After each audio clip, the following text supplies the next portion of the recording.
तो बच्चा लोग हम लोग बात कर रहे थे government budget and the economy की, और यार 3 पार्ट में इसके अपलोड कर चुका हूं। चलो तो आज की क्लास 4th पार्ट बात करेंगे बैलेंस्ड एंड अनबैलेंस्ड बजट की। तो यार बजट या तो बैलेंस्ड होता है या फिर अनबैलेंस्ड होता है। अब क्या है बैलेंस्ड, क्या है अनबैलेंस्ड, वो समझो। बजट तो याद है ना क्या होता था? Budget expected receipts and expected expenditures of the government. Receipts पैसा आना और एक्सपेंडिचर खर्चा, ठीक है। तो बैलेंस्ड बजट कब होता है?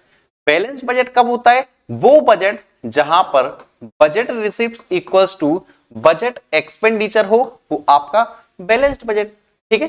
जितना पैसा आ रहा है उतना ही पैसा आप खर्च कर रहे हो, वो आपका बैलेंस्ड बजट।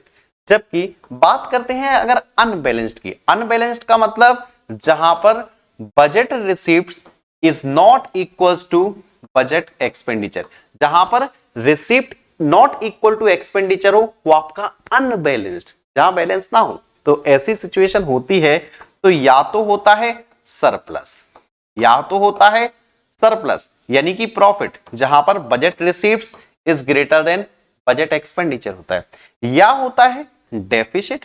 डेफिसिट का मतलब भैया कमी। कमी कब होती है? जब budget receipt is less than budget expenditure आए, ठीक है। तो यार अगर अच्छे से समझे तो आपको अभी ये 3 टॉपिक पढ़ने।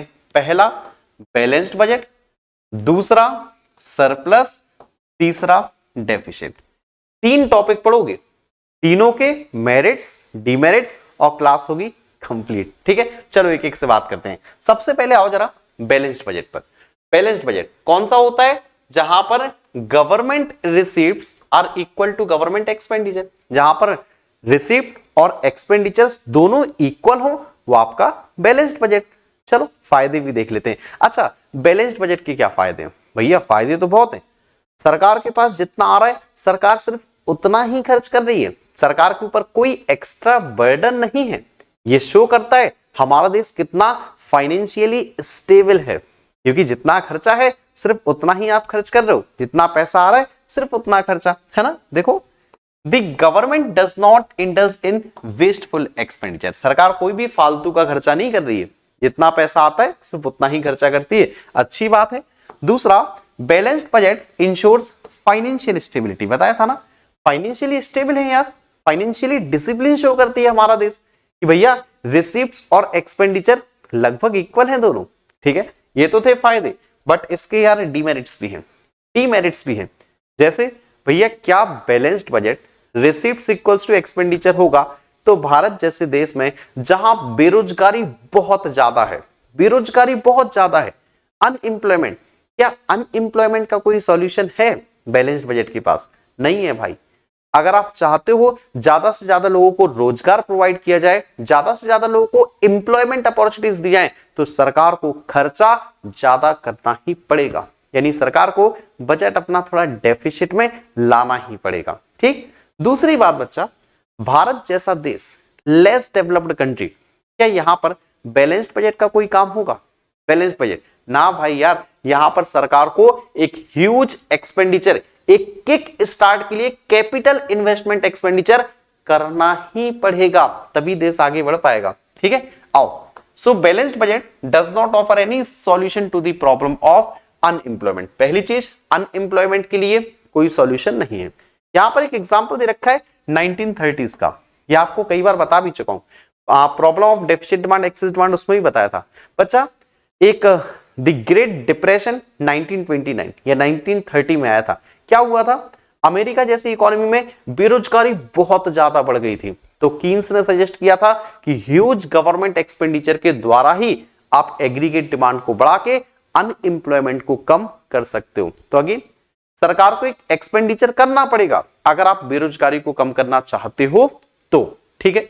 Second of, balance budget is not conducive to growth in less developed country. Less developed country, जैसे मैंने भारत की बात की, तो जरूरी है एक बिग पुश ऑफ इन्वेस्टमेंट, सरकार एक बहुत बड़ा इन्वेस्टमेंट करे जिससे जो लेस डेवलप्ड कंट्रीज हैं वो आगे बढ़ सकें, ठीक है। तो भाई ये था आपकी बैलेंस्ड बजट की मेरिट्स और डीमेरिट्स। अब आओ अनबैलेंस्ड। अनबैलेंस्ड का मतलब जहां नॉट इक्वल हो, नॉट इक्वल, गवर्नमेंट की रिसीप्ट्स गवर्नमेंट के एक्सपेंडिचर इक्वल नहीं होते, वो अनबैलेंस्ड। अनबैलेंस्ड में या सरप्लस या फिर डेफिसिट।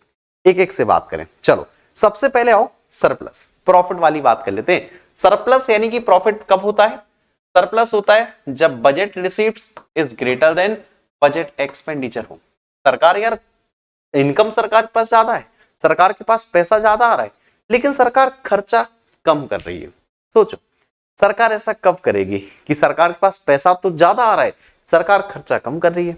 देखो यार, करंटली अगर मैं बात करूं, अमेरिका जैसी इकोनॉमी जहां पर इन्फ्लेशन, महंगाई बहुत ज्यादा है, जहां पर महंगाई बहुत ज्यादा होती है ना, वहां गवर्नमेंट एक्सपेंडिचर कम करती है, क्योंकि सरकार खर्चा करेगी, लोगों के पास पैसा जाएगा, लोगों के पास पैसा जाएगा, लोग डिमांड करेंगे, जिससे इन्फ्लेशन और ज्यादा बढ़ेगा। तो अगर आप चाहते हो महंगाई को कंट्रोल करना हो तो सरकार को रखना पड़ता है सरप्लस बजट। ठीक है, आओ रीड आउट करो एक एक से बातें। तो सबसे पहले तो भाई सरप्लस बजट होता क्या है? जहां पर गवर्नमेंट की रिसीप्ट्स ज्यादा होती हैं गवर्नमेंट के एक्सपेंडिचर से। मेरिट्स देख लो। सो सरप्लस बजट जहां पर ये होता है is desired when economy is battling inflation. कहां होता है भाई सरप्लस बजट? जहां पर इन्फ्लेशन होता है, महंगाई होती है, जहां पर एग्रीगेट डिमांड को हमें कंट्रोल करना हो, एग्रीगेट डिमांड को हमें कम करना हो। तो एग्रीगेट डिमांड कैसे कम होती है? Rise in revenue collection by the government. भाई सरकार के रेवेन्यूज बढ़ाओ, इनकम बढ़ाओ, फॉल इन गवर्नमेंट एक्सपेंडिचर, और सरकार के खर्चे कम करो। इसी से एग्रीगेट डिमांड कंट्रोल होगा, एग्रीगेट डिमांड से ही इन्फ्लेशन कंट्रोल होगी। ठीक है भाई, डीमेरिट्स पर आ जाओ, इसके डीमेरिट्स भी देख लो जल्दी से। तो नुकसान, हानियां, surplus budget tends to lower the level of aggregate demand in the economy. देखो यार, सरप्लस बजट को देखें, एग्रीगेट डिमांड कम कर रही है, डिमांड कम हो रही है, डिमांड कम होगी, आगे चल के प्रोडक्शन कम होगा, प्रोडक्शन कम होगा, किसी देश की जीडीपी कम हो जाएगी, नुकसान है यार, है ना। So it is not desired during the period of depression. यार सरप्लस में तो ये काम करेगा, बट डिप्रेशन जैसी सिचुएशन में ये काम नहीं करेगा। ठीक है, सरप्लस बजट। तो अगर डिप्रेशन होता है, भाई कम डिमांड होती है इकोनॉमी में, डेफिशिएंट डिमांड होती है, तो आपको सरप्लस बजट किसी काम का नहीं होगा, वहां पर आपको डेफिसिट बजट लाना पड़ेगा। ठीक है, सो ये बाकी एक्सप्लेनेशन दे रखिए एग्रीगेट डिमांड से ही रिलेटेड। आओ आगे आओ, अब आ जाओ लास्ट। लास्ट कौन सा है? Deficit demand. डेफिसिट डिमांड बोले तो डिमांड में कमी, डिमांड नहीं है भाई, बजट है। ठीक है, चलो कौन सा है? Deficit budget. डेफिसिट का मतलब कमी। कमी कब होती है? जब budget receives is less than budget expenditure हो।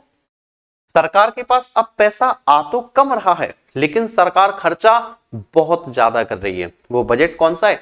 Deficit budget. देखो यार, इंडिया जैसी कंट्री जहां पर बहुत ज्यादा बेरोजगारी है, जहां बहुत ज्यादा गरीबी है, वहां सरकार ना चाहते हुए भी सरकार को डेफिसिट बजट रखना पड़ता है, सरकार को ह्यूज एक्सपेंडिचर करना ही पड़ता है, ताकि लोगों को ज्यादा से ज्यादा एम्प्लॉयमेंट मिले, ताकि लोगों के पास ज्यादा से ज्यादा इनकम पहुंच सके और डिमांड बढ़ सके। ठीक है, आओ रीड आउट करेंगे जरा।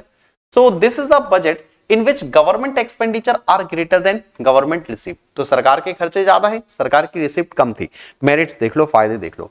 Keynes recommends deficit budget as a key instrument to correct the state of depression। तो कीन्स कहते हैं भाई, अगर आप डिप्रेशन को कंट्रोल करना चाहते हो, डेफिसिट डिमांड को कंट्रोल करना चाहते हो, तो आपको डेफिसिट बजट रखना पड़ेगा। ठीक है, तो कीन्स के हिसाब से depression is that phase of economic activity when the level of investment is low. तो कीन्स बताते हैं कि भाई डिप्रेशन वो सिचुएशन होती है जहां पर इन्वेस्टमेंट कम होता है, इन्वेस्टमेंट कम होगा, लोगों को रोजगार कम मिलेगा, रोजगार कम मिलेगा, इनकम कम होगी, तो डिप्रेशन होगा, डेफिशिएंट डिमांड होगी, होगा ना। तो कीन्स चाहते हैं डेफिशिएंट डिमांड, डिप्रेशन को कंट्रोल करना है तो आपको डेफिशिएंट डिमांड रखना पड़ेगा, सरकार को ज्यादा से ज्यादा खर्चा करना पड़ेगा, एक्सपेंडिचर ज्यादा करने पड़ेंगे। ठीक है, deficit budget raises, deficit budget करता क्या है? एग्रीगेट डिमांड को बढ़ा देता है, क्योंकि लोग पास पैसे पहुंचते हैं ज्यादा से ज्यादा, तो डिमांड बढ़ती है। ठीक है, कैसे बढ़ती है? Directly way of high government expenditure, directly सरकार का एक्सपेंडिचर कम करो। दूसरा, indirectly bye inducing greater expenditure by the people. तो भाई ज्यादा से ज्यादा इन्वेस्टमेंट एक्सपेंडिचर। तो या तो इन्वेस्टमेंट एक्सपेंडिचर करो या सरकार डायरेक्टली गवर्नमेंट एक्सपेंडिचर करे। तो गवर्नमेंट एक्सपेंडिचर इन्वेस्टमेंट एक्सपेंडिचर के द्वारा यहां पर एग्रीगेट डिमांड को बढ़ाया जाता है। तो यार एक फायदे वाली बात है। कहां पर? जहां पर लेस डेवलप्ड कंट्रीज है, भारत जैसे देशों में डेफिसिट डिमांड। ठीक है, इसके भाई डीमेरिट्स भी देख लो। डीमेरिट्स, तो डीमेरिट्स क्या है? Deficit budget is not desired during the period of inflation. बच्चा, डेफिसिट डिमांड इन्फ्लेशन के केस में काम नहीं आएगा।